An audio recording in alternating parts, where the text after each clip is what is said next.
नमस्कार और सत श्री अकाल। अंजलि ने काफ़ी विस्तार से आपको इलेक्टोरल बॉन्ड्स के बारे में बताया।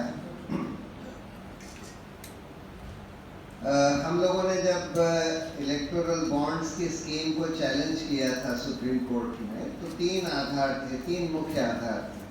पहला तो ये कि ये गुप्त तरीका है, ऑफिशियली गुप्त तरीका है पार्टियों को पैसे देने का, और ये जनता के सूचना के अधिकार जिसको कि सुप्रीम कोर्ट ने मौलिक अधिकार माना है जनता का, उसके खिलाफ है, क्योंकि हमको ये जानने का हक है कि कौन किस पार्टी को पैसे दे रहा है। दूसरा ये कि इसके ज़रिए घूसखोरी बढ़ेगी, क्योंकि अगर आपने गुप्त तरीका कंपनियों के द्वारा पॉलिटिकल पार्टियों को पैसा देने का बनाया है, तो इसमें बहुत सारा पैसा घूस के तौर पर दिया जाएगा। अगर उन कंपनियों को ये पता है कि भाई किसी को पता नहीं लगेगा कि हमने घूस दे दी कॉन्ट्रैक्ट लेने के लिए या कोई और फायदा लेने के लिए हमने घूस दे दी, अगर किसी को पता नहीं लगेगा तो घूसखोरी बढ़ेगी।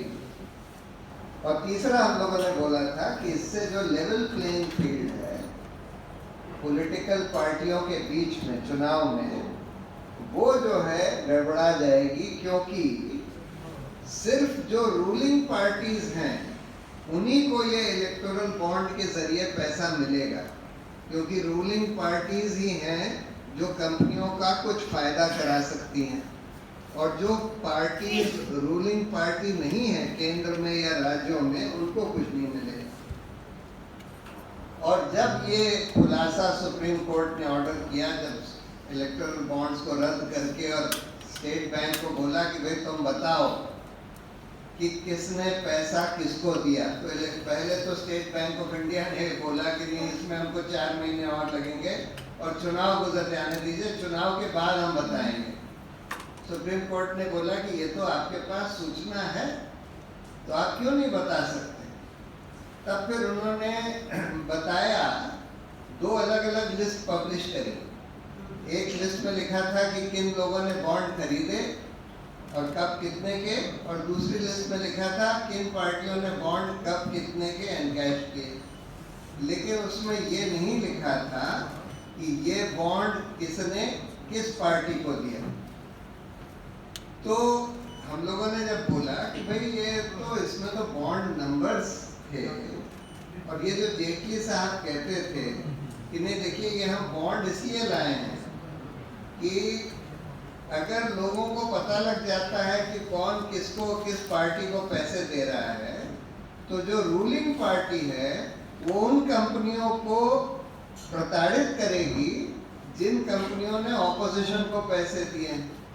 लेकिन ये तर्क तो बिल्कुल झूठा था, क्योंकि स्टेट बैंक ऑफ इंडिया ने हर बॉन्ड पर एक नंबर डाल रखा था, जो कि एक सीक्रेट नंबर था जो सिर्फ अल्ट्रावायलेट लाइट में ही दिखाई देता था। और स्टेट बैंक ऑफ इंडिया ये रिकॉर्ड कर रहा था, चाहे बॉन्ड के ऊपर नहीं लिखा जाता था कि किसने खरीदा, वो तो बेरर बॉन्ड जैसे कि एक बैंक नोट होता है उसी की तरह होता था।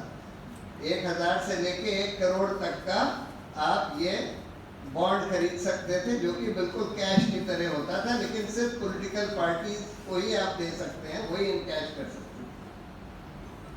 तो ये नंबर लेकिन स्टेट बैंक रिकॉर्ड करता था कि किसने किस नंबर का बॉन्ड खरीदा, और ये भी रिकॉर्ड करता था कि किस पार्टी ने किस नंबर का बॉन्ड इनकैश किया। यानी स्टेट बैंक ऑफ इंडिया तो ये पता लगा सकता था, उसके पास ये सूचना थी कि किसने ये बॉन्ड खरीद के किस पार्टी को दिया।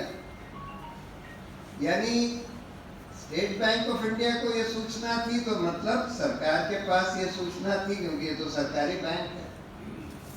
तो सरकार तो हर समय ये जानती थी कि कौन ऑपोजिशन पार्टी इसको पैसे दे रहा है, और इसलिए सरकार उन कंपनियों के ऊपर दबाव डाल सकती थी, प्रताड़ित कर सकती थी जो कंपनियां ऑपोजिशन को दे रहे थे।